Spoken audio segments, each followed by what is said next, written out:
자, 우리 함께 인사하겠습니다. 주님의 이름으로 사랑합니다. 우리 함께 인사하실까요?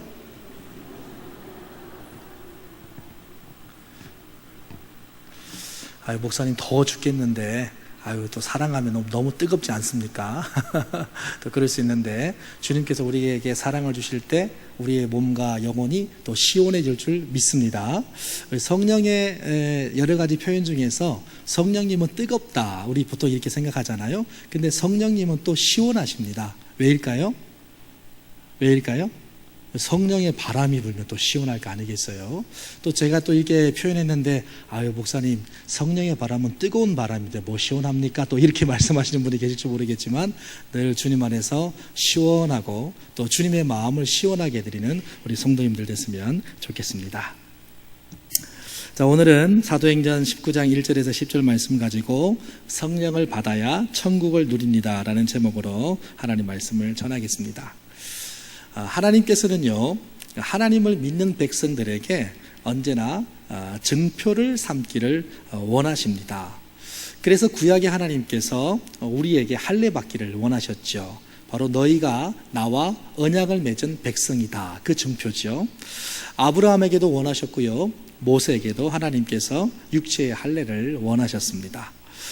뿐만 아니라 하나님은 또 우리의 마음에도 하나님의 마음을 새기기를 원하셨습니다. 우리가 잘 아는 신약 성경 히브리서 10장 16절 말씀 보니까 이런 기록이 있어요. 주께서 이르시되 그날 후로는 그들과 맺을 언약이 이것이라 하시고 내 법을 그들의 마음에 두고 그들의 생각에 기록하리라. 아멘. 하나님의 법이 이 마음과 생각에 새겨지는 경험, 이것이 신약에 와서 새 언약의 경험이라고 말씀하시고 있습니다. 구약의 많은 유대인들의 몸에 할례는 그들이 받았을지 모르지만 그들 마음속에 하나님의 뜻과 말씀이 존재하지 않음을 보시고 하나님은 우리 마음과 정신 속에 하나님의 성품과 사상을 담기를 원하셨던 것이죠. 여러분, 그래서 로마서 2장 28절로 29절 말씀에 보니까 이런 말씀이 있어요. 무릇 표면적 유대인이 아니요 표면적 육신의 할례가 아니니라. 오직 이면적 유대인이며 할례는 마음에 알지니 영에 있고 율법 조문에 있지 아니한 것이라. 그 칭찬이 사람에게서가 아니요 다만 하나님에게서니라. 아멘. 하나님께서는 이 증표를 통해서 하나님과 우리 사이의 관계성을 확실히 증거물로 삼기를 원하셨습니다. 그래서 처음에는 육체의 할례를 통해서 표시하셨다가 그것으로도 하나님과의 우리의 관계성이 불완전함을 아시고 우리 마음과 생각에 새기시기를 원하셨던 것이죠. 우리 하나님은 그래서요, 우리와 관계를 맺기 원하시는 분이시라는 것을 우리는 반드시 알아야 할 것입니다. 우리를 만드신 온 우주 만물을 창조하신 분께서 우리와 관계를 원하신다. 자신께서 만드신 피조물과 함께 살아가기를 원하신다. 이것이야말로 피조물로 창조된 이 피조물의 가치가 아닐까, 이런 생각이 들어요. 하나님께서 우리를 만드시고서는 우리를 고생시키신다, 또는 학대하신다, 괴롭게 하신다, 죽이신다, 이러면 우리가 만들어진 의미는 그저 고통일 뿐일 것입니다. 하지만 우리를 만드신 하나님은 우리를 만드셔서 그분과 아름다운 관계를 맺기 원하시더라는 거죠. 이 시간 하나님과의 관계의 자리인 예배의 자리에 나온 우리 모든 성도님들이 그래서 복 받은 존재임을 믿으시기를 주님의 이름으로 축원해 드립니다. 자, 그렇다고 한다면 마음의 할례를 받은 것은 무엇으로 증명할 수 있을까요? 우리 마음과 정신세계의 영적 할례를 받은 그 증명을 무엇을 통해 알 수 있는가 하는 것입니다. 로마서 8장 12절 말씀에 보니까 사도 바울이 이런 말을 합니다. 그러므로 이제 그리스도 예수 안에 있는 자에게는 결코 정죄함이 없나니 이는 그리스도 예수 안에 있는 생명의 성령의 법이 죄와 사망의 법에서 너를 해방하였습니다. 아멘. 우리는 로마서 8장 12절 말씀을 통해서 사라지게 되는 것 한 가지와 또 얻게 되는 것 한 가지를 발견할 수 있습니다. 첫 번째로 사라지는 것은 뭐냐? 그것은 예수 안에 있으면 정죄함이라는 것이 사라집니다. 이제 그리스도 예수 안에 있는 자에게는 결코 정죄함이 없나니. 여러분, 무엇이 사라지나요? 정죄함이 사라지는 거예요. 어느 누구도 어떤 사람의 죄도 정죄하지 않는 겁니다. 어떻게 이런 사람이 될 수 있을까요? 이런 사람이 되기 위해서는 그리스도의 사명을 감당하신 예수님 안에 있을 때 가능해진다고 성경은 말하고 있습니다. 우리를 모든 인류의 죄에서 구원하신 예수님께서 그리스도라는 메시아라는 구원자라는 그분의 사명을 기억하고 그 의미를 깊이 깨닫게 될 때 사람과 사람 간의 정죄함이 사라지게 된다는 것을 바울은 기록하고 있는 거죠. 그래서요, 예수님의 그리스도적 사명은 모든 인류의 그 어떤 죄까지도 다 용서해 주시고 사해 주시는 능력의 사명이기 때문에 예수 그리스도의 사명을 깊이 알면 알수록 우리 속에 정죄함은 사라지게 된다는 것이죠. 이 사실을 진심으로 마음 깊이 깨닫는 사람에게는요, 그가 깨닫는 깊이만큼이나 정죄함이 사라지게 되는 법이죠. 이 진리를 깨닫는 자에게는요, 성령께서 우리 안에 거하시기 때문에 결코 나 자신을 사망의 법으로 묶을 수 없음도 바울은 말하고 있습니다. 이것이 바로 생명의 성령의 법을 지닌 사람에게 나타나는 영적 자유함의 신비로운 체험이라는 것입니다. 그래서 정죄함이 사라진다는 것은 내가 다른 사람에게 해왔던 비난과 정죄함만 사라짐을 말하지 않습니다. 이 정죄함이 사라질 때 가장 먼저 일어나는 것은 내 자신의 마음이 먼저 자유함을 누리게 된다고 말씀하고 있어요. 그래서 내가 성령을 받으면 잃어버리는 것은 정죄함을 잃게 되고요, 얻는 것은요, 자유함을 두 번째로 얻게 된다는 거죠.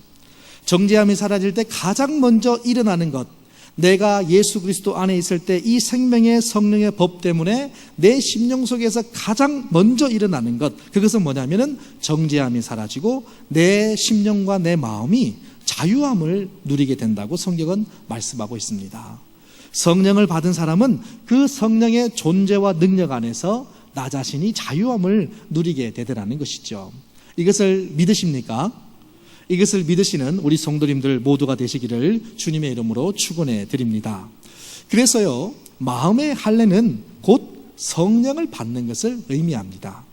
이 성령을 받으면 그 사람은 정죄함이 없는 자유함을 누리게 된다는 것이죠. 그런데요, 이 정죄함이 없는 자유함의 상태는 어떤 장소에서만 가능할까요? 사람들은 저마다 남의 잘못과 허물은 잘 봅니다. 그런데 정작 자신의 상태는 잘 돌아보지 못합니다. 그래서 마태복음 7장에서도 기록하기를 어찌하여 내 눈 속에 있는 들보가 있는데 어떻게 형제의 눈 속에 있는 작은 것을 빼게 하라 하겠느냐라고 기록하고 있어요. 이만큼이나 사람들은 남의 허물, 이웃의 잘못들은 잘 꼬집어 보면서 자신의 실수와 작은 약점들은 잘 들여다보지 못하는 죄성을 가지고 있는 것이죠. 그런데 이런 죄성을 가진 이 연약한 육체 안에서 이 세상에서 우리는 어떻게 정죄함이 없는 자유함의 상태를 누릴 수 있는 것일까? 이게 이제 한 가지 궁금한 거죠. 그것은 곧 성령을 받으면 된다고 성경은 기록하고 있다는 거예요. 이 성령님께서 가지고 계신 이 생명의 법이 우리 심령 가운데 들어오시면 정죄함이 없는 자유함과 영혼의 해방을 누릴 수 있다고 바울은 기록하고 있습니다. 문제는 우리가 그것을 잘 경험을 못하기 때문에 문제인 거죠. 사랑하는 성도 여러분, 저와 여러분들의 심령 속에 성령께서 거하심을 믿으십니까? 그렇다면 우리는 더 이상 죄의 법에 얽매일 필요가 없는 것이죠. 그런데 우리의 현실은 이 죄와 사망의 법 안에서 나 자신의 자유함과 영혼의 자유함을 누리지도 못할 뿐 아니라 타인의 잘못과 죄에 대해서도 용서하거나 사랑하지 못하고 끊임없이 정죄하고 비난하며 살아가더라는 것입니다. 왜 이럴 수밖에 없을까요?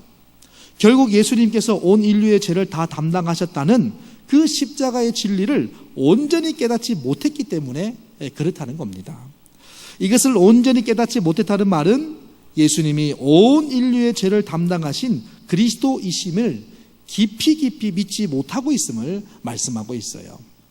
결국 뭐냐면 우리의 연약한 믿음이 원인임을 성경은 말씀하고 있습니다. 우리가 십자가의 진리를 예수님의 그리스도성을 온전히 깨닫고 믿을 때, 우리의 믿음이 더 깊어질 때 성령의 역사는 더 강력하게 우리 심령 가운데서 성령의 법으로 나타나는데, 내가 예수가 그리스도이심을 깊이 깨닫고 깨달으면 깨달을수록 나타나는 두 가지 현상, 그게 뭐냐면 내 안에 사람에 대한 정죄함이 사라지고요, 내 심령의 죄의 법에서 자유함을 누리게 된다고 성경은 말씀해 주고 있다는 것입니다. 그 말씀을 근거로 해서 우리 자신의 심령을 한번 돌아보면 어떨까요? 오늘 본문 말씀해 보니까 바울이요, 에베소에서 한 제자를 만납니다. 그런데 그 제자는 성령을 받지 못했을 뿐만 아니라 성령이라는 존재 자체도 듣지 못한 제자였습니다. 일전에 아볼로가 예수가 그리스도이심을 알지 못하고 그저 세례 요한의 세례만 알았던 것처럼, 그래서 브리스길라와 아굴라가 이 아볼로에게 예수가 그리스도이심을 전했던 것처럼, 그때의 아볼로처럼 지금 바울이 에베소에서 만난 어떤 제자도 세례 요한의 세례는 알았지만 성령 세례는 모르는 그런 제자였습니다. 여러분, 본문 2절에 보니까 바울이 그 제자에게 이런 말을 하죠. 이르되 너희가 믿을 때에 성령을 받았느냐? 이르되 아니라 우리는 성령이 계심도 듣지 못하였노라. 이 제자는요, 성령의 존재 자체를 모르는 제자였습니다. 그러니까 요한의 세례만 아는 사람이었던 거죠. 그래서 그 바울이 이 제자에게 묻지요. 그러면 너희가 무슨 세례를 받았느냐? 그랬더니 이 제자가 말하기를 요한의 세례니라. 요한의 세례만 알았던 겁니다. 물론 세례 요한이 물 세례를 베풀었지만은 사실 세례 요한도 예수님을 믿기를 권했습니다.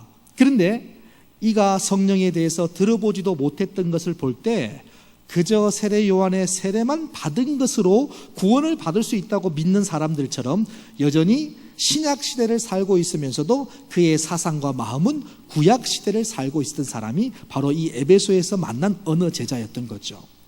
분명히 세례 요한도 말하기를 자신의 뒤에 오시는 이를 믿으라고 했지만 세례 요한의 세례만 받았지 요한 뒤에 오시는 이인 예수를 믿지는 않았던 겁니다. 즉 예수 그리스도의 메시아 되심에 대해서 불완전하게 이해하고 불신하고 있었던 제자가 바로 이 에베소에서 바울이 만난 어떤 제자였던 겁니다. 성도 여러분, 우리는 여기서 한 가지 생각해 볼 것이 있습니다.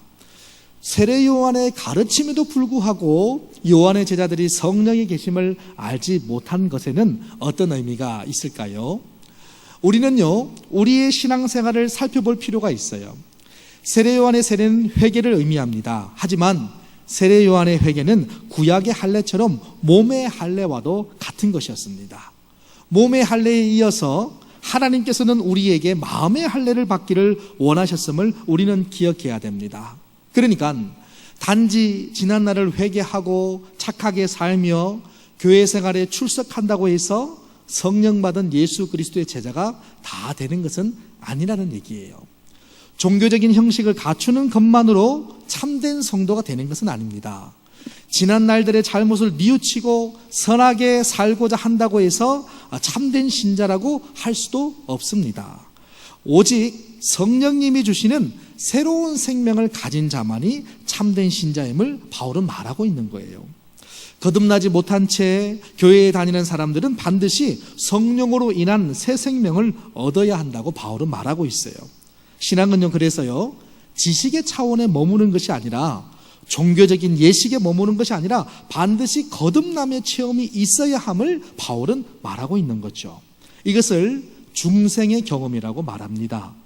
중생의 경험이 없다면 후히 주시는 하나님께 성령을 구해야 하는 겁니다. 그래서 여러분, 누가복음 11장 13절 말씀에 보니까 너희가 악한 자라도 좋은 것을 자식에게 줄 줄 알거든 하물며 너희 하늘 아버지께서 구하는 자에게 성령을 주시지 않겠느냐 하시니라.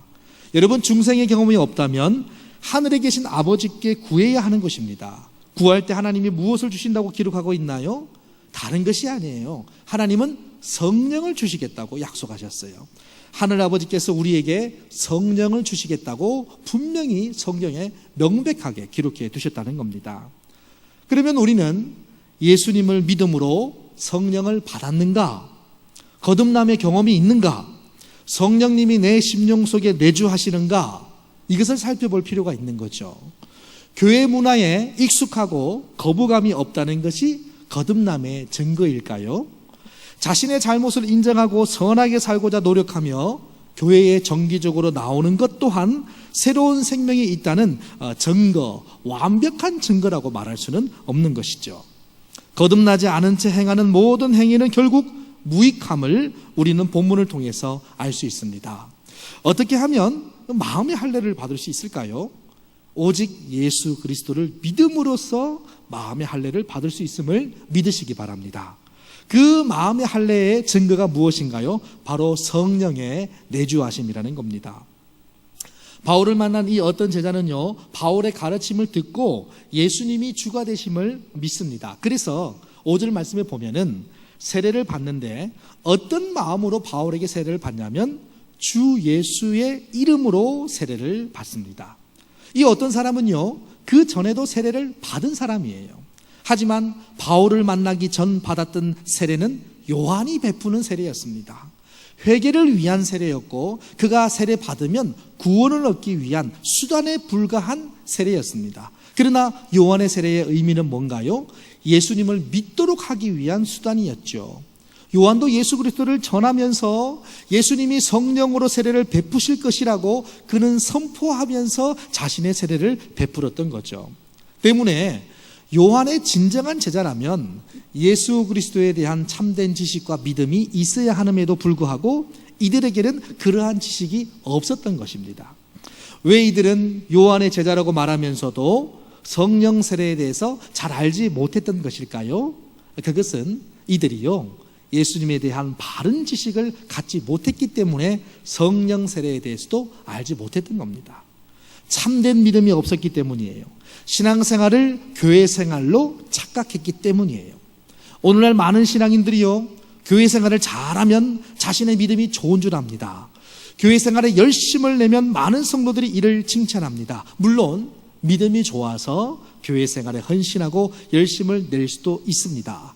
교회 생활에 열심을 내는 분들에 대해서 또 다른 방법으로, 또 다른 방면으로 여러분의 생각에 혼란을 끼치고자 이런 말씀을 전하는 것도 아닙니다. 그런데요, 교회 생활의 열심을 통해서요, 우리 믿음이 거듭난 믿음이라고 단정 지을 정도로 교회 생활에 대한 열심이 우리의 믿음과 성령의 내주를 증거할 수 있는 확실한 증거라고 100% 말할 수는 없다는 거예요. 복음을 어설프게 알아서는 안 됩니다. 복음을 제대로 알기 위한 첫걸음은요, 교회 생활에 익숙한 것, 종교 행위에 익숙한 것, 교인들과 인간관계에 익숙한 것이 아닙니다. 복음을 제대로 알려면 예수 그리스도에 익숙해져야 하는 것이지요. 이것을 믿으시는 성도님들 되기를 주의 이름으로 축원해 드립니다. 예수님을 알아야 하고 그분께서 이 땅에 오셔서 그리스도라는 사명을 감당하신 그 사명과 직분을 알아야 합니다. 예수님을 바로 알아서 교회 생활을 하는 것과 예수님을 어설프게 알고 교회 생활을 하는 것은 상당한 차이가 납니다. 왜 그러냐면 복음을 제대로 알고 믿는 것은요, 영혼의 생사 여부가 달려있기 때문에 그래요. 여러분, 교회 생활에서도 얼마나 동호회처럼 자기들 달란트 맞는 사람처럼 모임 가질 수 없나요? 얼마든지 가질 수 있어요. 그러나 복음을 정확하게 알고 신앙생활하는 사람과 그러지 않는 사람은 이 영혼의 구원과 구원의 유무가 달린 아주 엄청난 차이를 가지고 있다는 겁니다. 세례 요한의 초점을 맞춰서 성경을 보면요, 그의 제자는 될 수 있을 것입니다. 그러나 예수님께 초점을 맞추면 세례 요한이 가르친 예수님을 만날 수 있게 되는 것이죠. 우리가 매일 새벽을 깨우고 기도하고 매일 하나님의 말씀을 묵상하는 이유는 마치 구원받기 위한 수단으로 세례 요한에게 물세례를 받은 것처럼 교회 생활, 신앙생활, 종교 행위를 하기 위해서가 아닙니다. 한 번도 교회의 모든 프로그램과 목회적인 행사에 다 참여하여서 상을 받기 위한 것도 아닙니다. 우리가 날마다 기도하고 하나님의 말씀을 묵상하는 이유는 매일의 삶 속에서 예수님을 만나기 위해서죠. 매일의 삶 속에서 주님이 주시는 은혜를 누리기 위함인 것이지요. 매일의 삶 속에서 예수님을 닮기 위해서입니다. 성경은 그래서 우리가 복을 받는 존재, 복을 받은 존재로 머무르기를 원치 않습니다. 성경은 복을 받는 존재, 복을 받은 존재를 넘어서 우리 자신이 복된 존재로 우리의 존재 자체가 바뀌기를 원하신다는 것을 믿으시기 바랍니다. 갈라디아서 3장 2절 말씀에 보니까 바울이 이런 말을 해요. 내가 너희에게 다만 이것을 알려 하노니 너희가 성령을 받은 것이 율법의 행위로냐 혹은 듣고 믿음으로냐. 너희가 이같이 어리석으냐. 성령으로 시작하였다가 이제는 육체로 마치겠느냐. 너희가 이같이 많은 괴로움을 헛되이 받았느냐. 과연 헛되냐. 너희에게 성령을 주시고 너희 가운데에서 능력을 행하시는 이의 일이 율법의 행위에서냐 혹은 듣고 믿음에서냐. 아브라함이 하나님을 믿음에 그것을 그에게 의로 정하셨다 함과 같으니라. 그런즉 믿음으로 말미암은 자들은 아브라함의 자손인 줄 알지어다. 아멘. 성경은 우리에게 그렇게 말씀하십니다. 믿음으로 아브라함의 자손인 줄 알 것이라고 말씀하고 있어요. 성경은요, 우리가 새로운 피조물임을 말씀하고 있어요. 조금은 어둠과 섞여 있는 그런 존재가 아니라 완전히 새로운 피조물임을 말씀하고 있어요. 우리가 잘 아는 말씀이죠. 고린도후서 5장 17절 말씀입니다. 그런즉 누구든지 그리스도 안에 있으면 새로운 피조물이라. 이전 것은 지나갔으니 보라 새 것이 되었도다. 아멘. 우리가 그리스도 안에 있으면, 예수가 그리스도이심을 믿으면 우리는 새로운 존재가 되는 것이요. 어떻게 새로운 존재가 되나요? 성령께서 우리 안에서 우리를 죄와 사망의 법에서 자유롭게 해방시켜 주시기 때문에 새로운 존재로 거듭나게 되는 것입니다. 믿음이 동반된 그 어떤 제자에게 바울이 안수했을 때 성령께서 12명의 사람들에게 임하셨습니다. 성령께서 임하셨더니요, 성령의 능력이 나타났습니다. 그 증거가 뭔가요? 방언도 하고 예언도 했습니다. 성령께서 임하셨음을 증명하고 있는 거죠. 바울은 이제 12명의 사람들에게 안수하고 나서 회당으로 들어갑니다. 그 회당에 들어가서 하나님 나라에 대해서 강론하고 권면합니다. 하지만은 몇몇 사람들은 마음이 굳어서 바울의 말에 순종하지 않고 비방하죠. 이런 비방 때문에 바울은요, 회당을 떠나서 두란노 서원이라는 자리를 옮겨서 하나님 나라를 또 강론합니다. 이것을 끈질기게 인내심을 품고 계속해서 2년 동안 전했더니 이 아시아에 있는 유대인이나 헬라인이나 이것을 이 말씀을 듣고 또 믿습니다. 그래서 유대인들이나 헬라인들이나 이 말은 무슨 말이냐면은 하나님의 나라는 인종과 상관없고 나라와 상관없고 민족과 상관없이 모든 사람에게 임한다는 것을 의미하고 있어요. 결국 하나님의 나라는 혈육을 따라 들어가는 것이 아니라 성령으로 난 자들만 들어감을 의미한다는 겁니다. 여러분, 요한복음 3장 5절 말씀이에요. 예수께서 대답하여 이르시되 진실로 진실로 내게 이르노니 사람이 물과 성령으로 나지 아니하면 하나님 나라에 들어갈 수 없느니라. 육으로 난 것은 육이요 영으로 난 것은 영이니 내가 내게 거듭나야 하겠다 하는 말을 놀랍게 여기지 말라. 바람이 임의로 불매 네가 그 소리는 들어도 어디서 와서 어디로 가는지 알지 못하나니 성령으로 난 사람도 다 그러하니라. 아멘. 사랑하는 성도 여러분, 하나님의 신이신 성령님께서 오셔서 역사하시는 것은 종말에 이루어질 하나님 나라의 중요한 특징입니다. 예수님께서 부활 승천하신 후에 오순절에 성령님을 보내주신 사실을 통해서 하나님의 나라가 이 땅에도 이미 임한 것을 알 수 있어요. 때문에 이 땅의 공중권세를 어둠의 영들이 아무리 잡고 있다 할지라도 성도는 이 땅에서 하나님의 다스리심을 받고 하늘의 복락을 누리며 살아야 한다는 것을 성경은 기록하고 있습니다. 무엇을 통해서요? 교회를 중심으로. 그래서요, 이것에는 차별이 없어요. 유대인이나 헬라인이나 상관없이 어느 누구나 다 주의 말씀을 듣고 믿음으로 성령을 받을 수 있습니다. 이 성령을 받으면 우리는 하나님의 나라를 이 땅에서도 경험할 수 있어요, 없어요? 경험할 수 있다는 거예요. 아멘이십니까? 이것을 믿으십니까? 이 사실을 믿고 날마다 성령의 내주와 역사하심을 구하는 저와 여러 성도님들 모두가 다 되시기를 주님의 이름으로 축원해 드립니다. 그런데 문제는 뭘까요? 성령께서 분명히 오순절 다락방에 임재했는데 문제는 뭔가요? 우리의 마음속에, 우리가 거하는 교회 속에 은혜가 없다. 근데 왜 은혜가 없나요? 좋으신 분께서 악한 자라도 그 자식을 위해서 자식이 구할 때 좋은 것을 줄지언정 하나님께 구하면 하나님이 너희에게 성령을 주시지 않겠느냐? 뭐가 문제인가요? 구하지 않는 것이 문제인 거예요. 지금 이 시대는 성령의 역사가 나타나지 않는 시대다? 그렇지 않습니다. 오순절 다락방에서도 성령의 역사가 나타났어요. 하나님의 나라가 도래했단 말이에요. 무엇이 문제인가요? 하늘 아버지께 구해야 되는 거예요. 성령의 능력을 체험하는 여러분들 모두가 되시기를 간절히 축원해 드립니다. 그렇다고 한다면 성령의 내주하심을 나타내는 가장 정확한 증거는 무엇일까요? 본문 말씀에 기록된 방언도 맞습니다. 예언도 맞아요. 하지만 가장 정확한 성령 받음의 신앙인의 모습은 무엇일까요? 예수님을 믿음으로써 성령을 받는데 예수님을 믿고 성령을 받은 증거가 무엇일까요? 그것은 예수 그리스도를 왕으로 인정하고 순종하며 그분의 다스리심을 받으며 산다는 것을 의미합니다.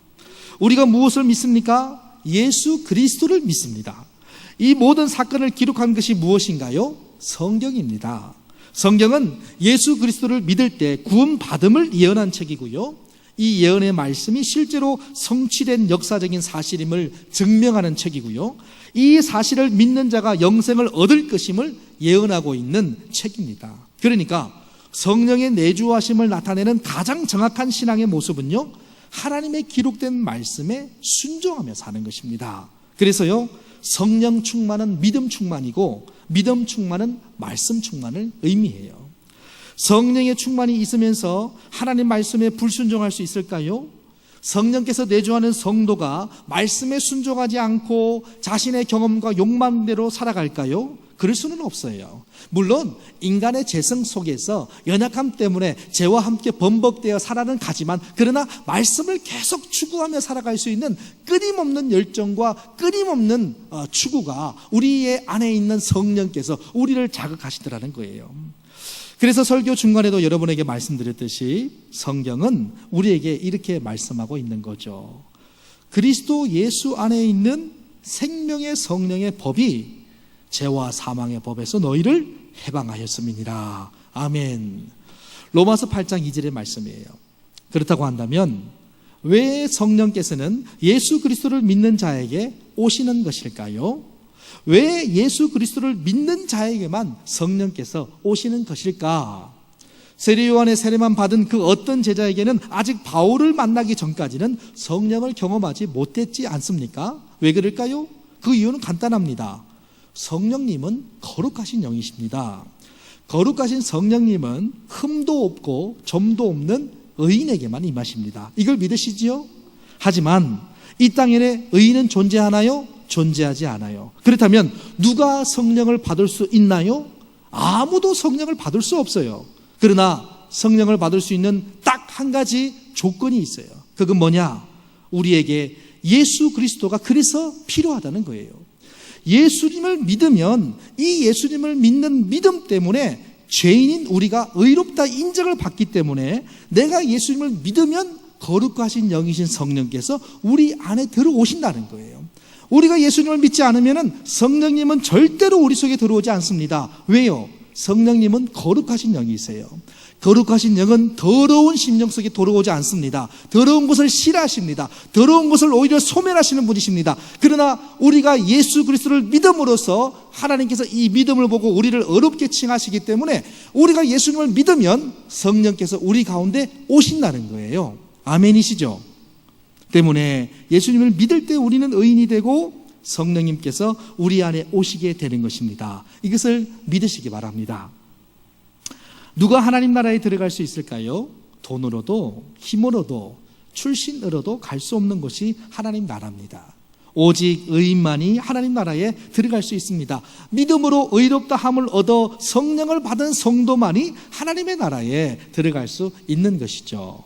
그리고 이런 성도는요, 이미 하나님의 나라를 경험하며 살아가지요. 이 복은 우리 생활 속에서 실제로 누리는 하나님 나라의 복락이 되는 것입니다.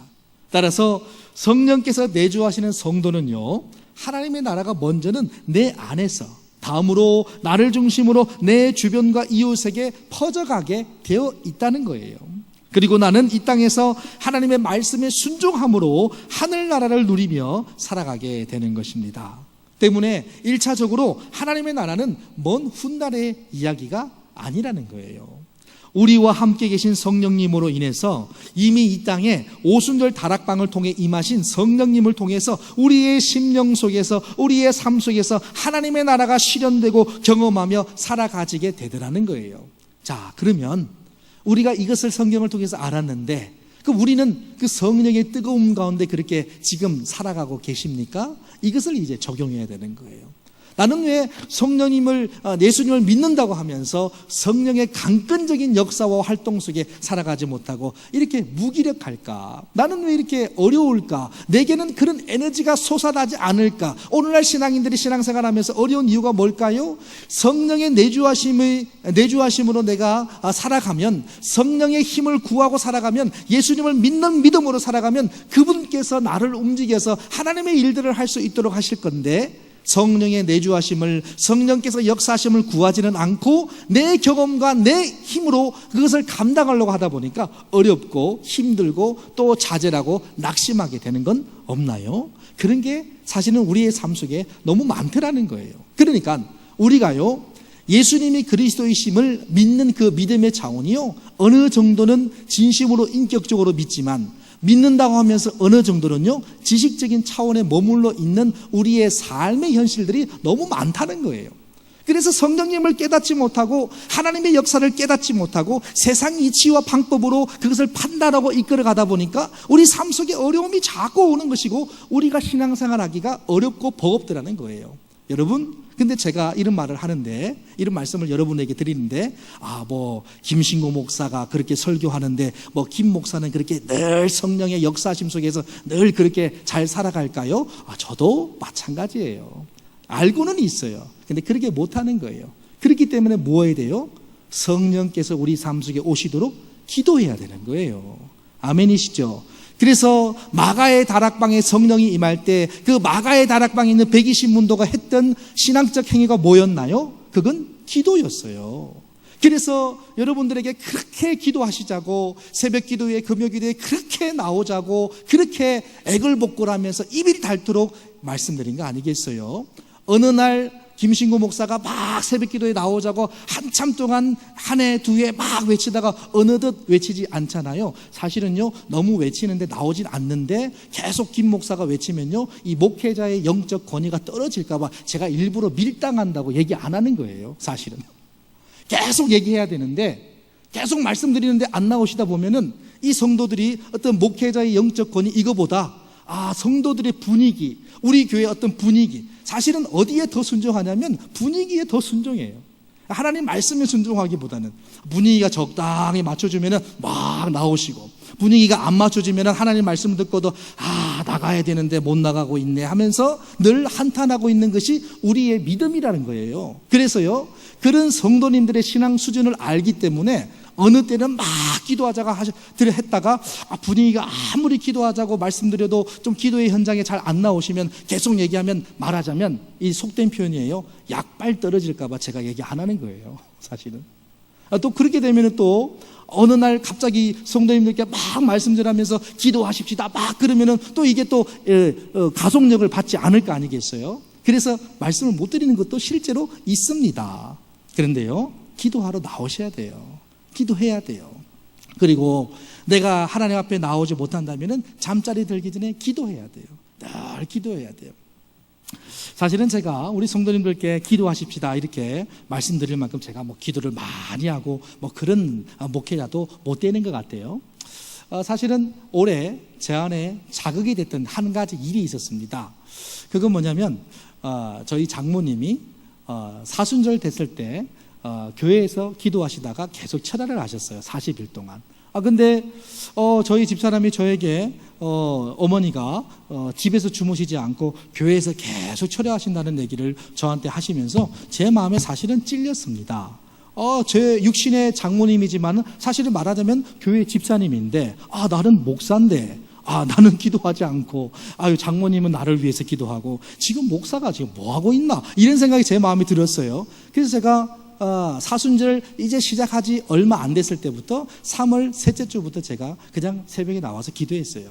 저녁에도 주중에 한 3-4번 저녁에 나와서 일 다 끝나고 나와서 한 30분 정도 또 기도하고 가고, 그렇게 기도했어요. 그러면서 하나님께서 기도의 훈련을 쌓으라고 하시는구나. 그래서 계속 이제 기도하고 있는데, 기도하면 할수록 제 마음속에 와닿는 게 뭐냐면은 내 힘으로 할 수 없다는 것을 더 깨닫게 하세요.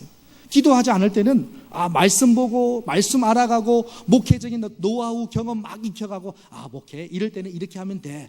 이 정도 사이즈는 이렇게 하면 돼. 이런 어려움이 있을 때는 이렇게 다 선배들이 하더라. 이런 거 배워가면서 목회적인 경험은 쌓는데, 그런데 할 수 있다는 느낌은 들어요. 근데 기도하기 시작하니까요, 할 수 없다는 것을 깨닫게 돼요. 내 힘으로 할 수 없는 거구나. 기도하니까는 나의 부족함을 깨닫게 되고, 기도하니까는 하나님을 의지하게 되더라는 거예요. 여러분, 그래서 기도의 힘이 뭘까? 제가 고민하면서 그런 생각 들어요.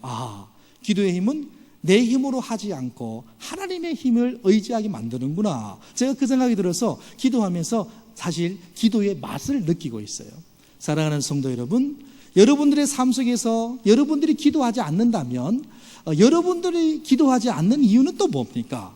제가 기도하지 못했던 것, 제가 기도 생활을 못했던 건 이런 여러 가지 이유들이 있었어요. 그러니까 말하자면 영적으로 교만한 거죠. 그러니까 기도 안 하는 거죠. 그러면 제 생활은 그래요. 제 삶은 그랬어요. 그럼 여러분들의 삶 속에서 여러분이 기도하지 못한다면 그 이유는 또 뭔가요? 왜 성령께서 오순절 다락방에 임재하셨고 지금도 교회와 함께 하시는데 우리 삶 속에는 왜 은혜가 없다는 한탄을 하면서 살아갈 때가 있을까요? 그건 우리가 하나님께 구하지 않기 때문이라는 거예요. 하나님께 구하고 성령님께서 오시기를 구하고 말씀대로 살아가기를 위해서 애쓰고 기도하면 기도할수록 하나님이 우리 삶 속에 역사하시는 것을 경험하기를 주님의 이름으로 축원해 드립니다. 말씀을 마치겠습니다. 사랑하는 성도 여러분, 이러한 성령의 뜨거운 은혜가 놀랍도록 저와 여러분들의 삶 속에 충만히 나타나시기를 주님의 이름으로 축원해 드립니다.